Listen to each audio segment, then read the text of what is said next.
This video actually made this morning.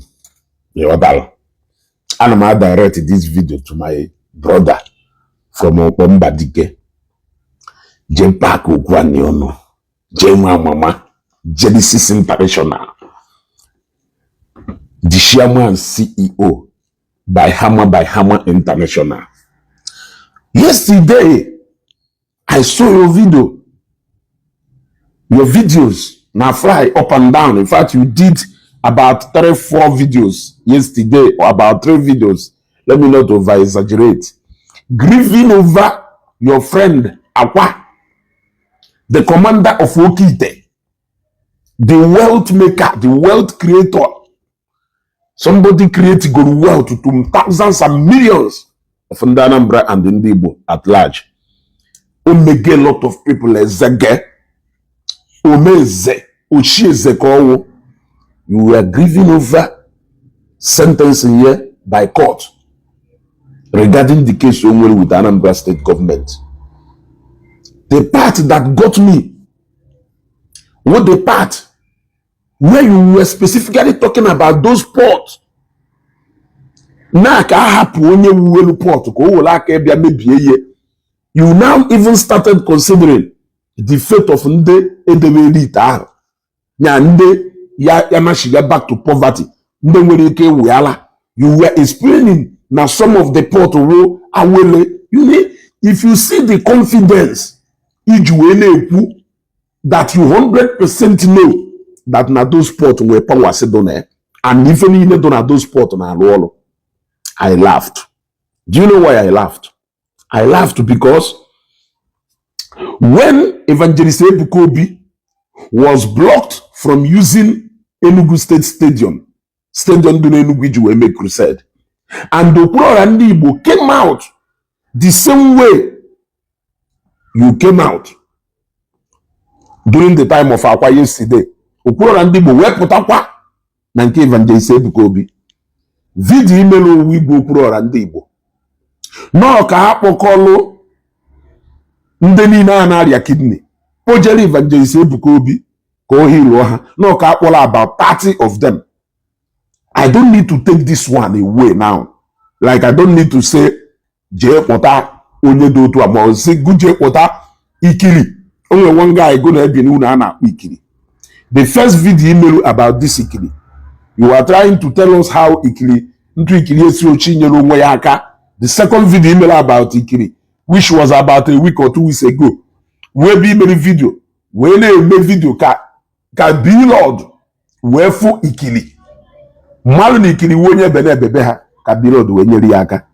E what I go. So I am going to use you and ikiri as a case study.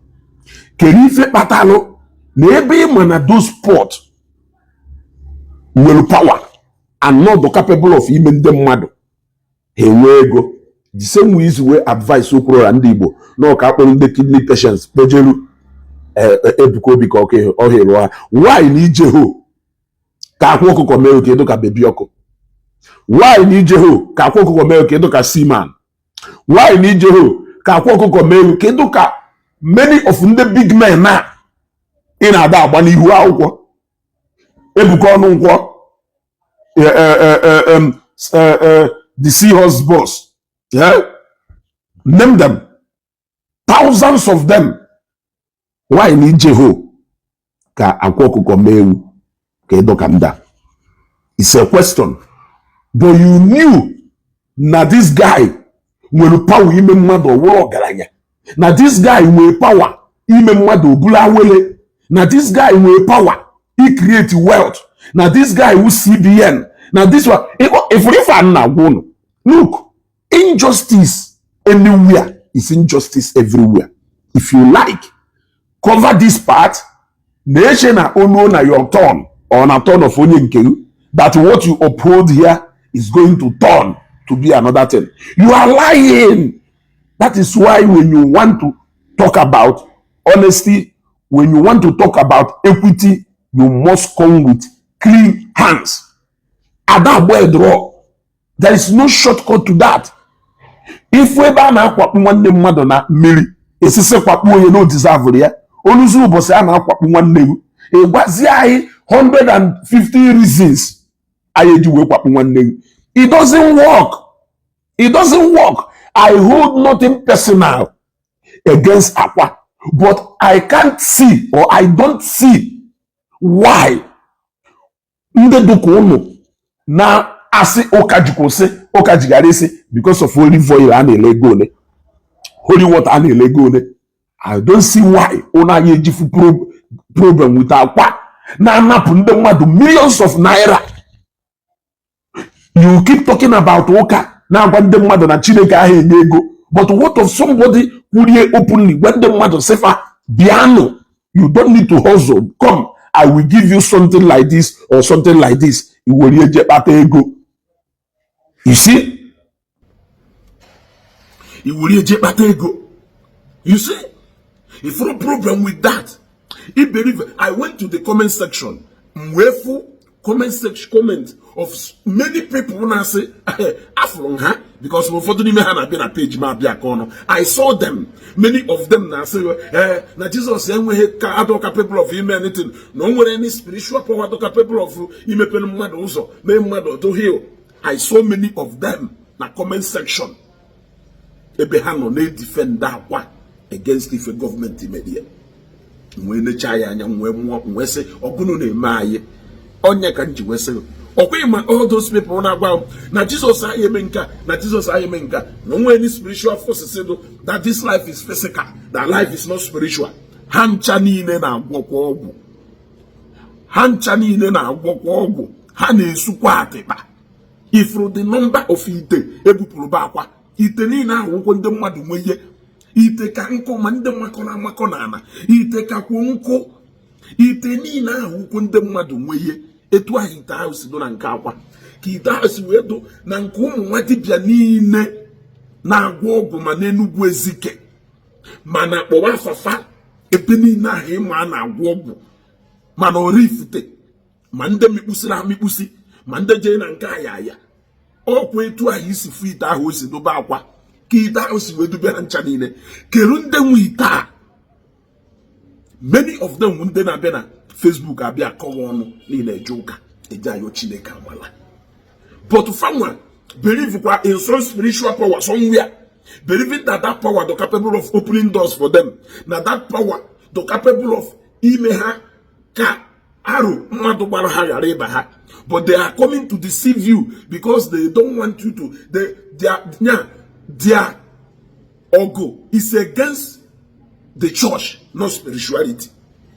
Yes. If not, how can JPAC be against Zion in terms of miracle and support Akwa? Now Akwa capable of missing one concussion, port waha, the powerful, though capable of protecting somebody, though capable of giving somebody money, though capable of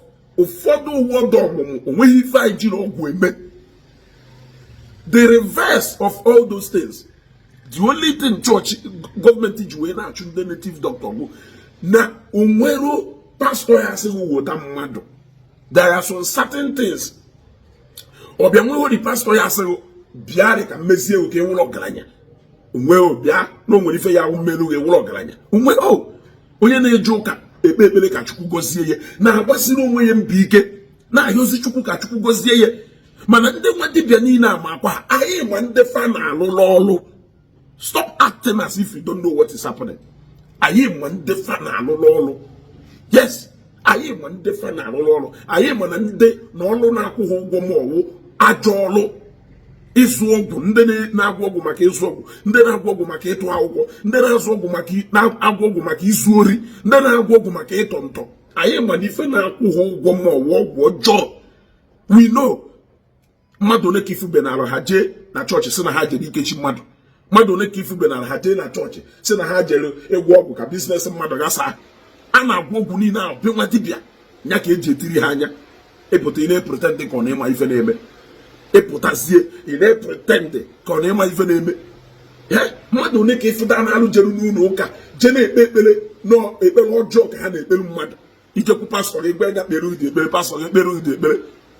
Ana m ajụ gị ajụjụ mmadụ one na-ejekwu pastọ gwa ha mere anyị ekpere ka anyị wee zuo ohi mere anyị ekpere ka anyị wee jide client onye ọcha mere anyị ekpere ka anyị wee jee ntọ ka ọ ghara ịwọpụ ndị ntọ niile enwudegolu ọgwụ ka anyasịrị ha ebusighị baịbụl ndị ohi niile ejidegolu ọgwụ ka anyasịrị ha ebuo baịbụl ndị niile ji ọgwụ were eme ife ọjọọ etipịagoro ebe ha na-anọ ọgwụ ka arịkọva baịbụl. Are you not going to have sense? So in Agwesi government, go after the church, go after pastors, go after them for what? If you holy water be mwado, go no call. If you holy Bible be mwado, go no call. Itemina hanewu, a lot of things involved. And for JPAC in the charity, no way fafro. All then in the charity, way fafro. Kerifa kwajiwega for plea bargain. Onwe lawyer choka na akwuyogo. Lawyer na choka na akwuyogo kone bibe. Also kwenya wuni ba ya last 3 years. Man, if what you could prove for innocence here? Yes. What do you mean? What do you mean by intimidating here? Masin they cannot gano for plea bargain. Ya ga for plea bargain. How long? Akwa no give Masin they cannot on detention. Eh? Ya ga for plea bargain. For you to go for plea bargain, what it means is that name and if he and a charge you for need you guilty. You cannot go for plea bargain. Ebe the innocent. You will like to prove you're innocent. And the one lawyer like you go.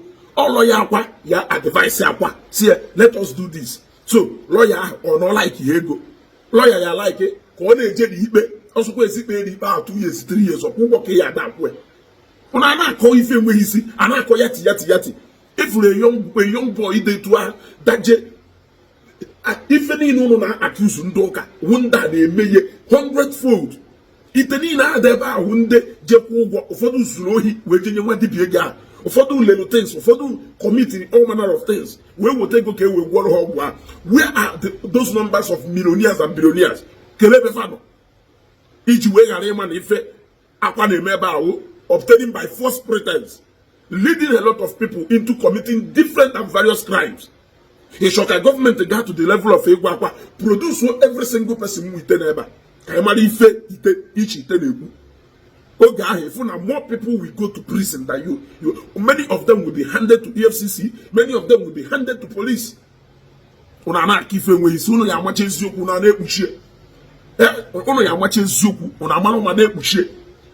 Obulu nisere Okwuluora wolunde na ọrịa kidney Ojelu Ebuka nguma na fight fangwa jekwu akwa ka akwa mee oke iwuru billionaire pori ikiri instead of ya dey body ni ikiri n'ụlọ na afụfụ pori ikiri kpojela akwa.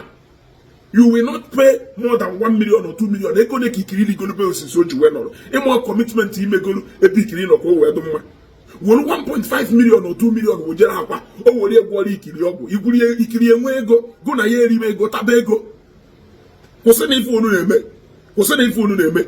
I watched a video or I can show him a video, and I said, can never do. But after I'm free, Makapa, where to convince me, believe really, even in a Aquato with power. Only believe if in a Aquato with power. Why here, Gina doubt tonight? Jesus, and when he came, if I Evangelism could not prophesy from the altar.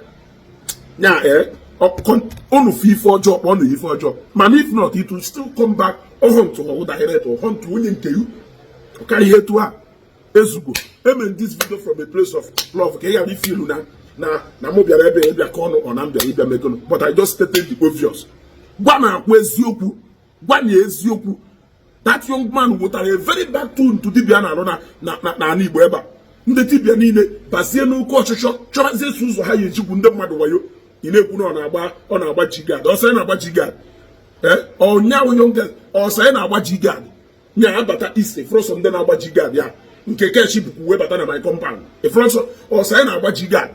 Ego na ejije na agba jigad. Icho ka mkposiara nde na agba jigad around by ya. Even no babe ha nde na agba jigad ka nko. So keko isi we wu jigad ọ na-agba unya problem. Yeah? Keko si we wu jigad ya ọ na-agba unya problem. Let me tell you, if a government ji we were akwa, we set example is because akwa so na the people contest no kita mgbe government pụtara na emeli no cho kwụsị. Also no onye izi contest this okite. Yes, government will decide ya ka e wori we set example. And the example ka eji we set. Isizie na ime ọ na ndị dibia ndị ọzọ ya taa afụ dibia ọ na chọrọ ya bụkwazi okite. Now if I chodere ka enweta a legal framework and then with again. So dibia ona sere na obi karịa ya bụkwasị okite na anwụ ọzọ n'ihu akwụkwọ na Facebook na Anambra steeti ya ka ebunu gbaa n'ihu ka kpọrọkpọtọ gbaa n'ihu efi ka ebunu fu ndị kpụ atụrụ. Share this video.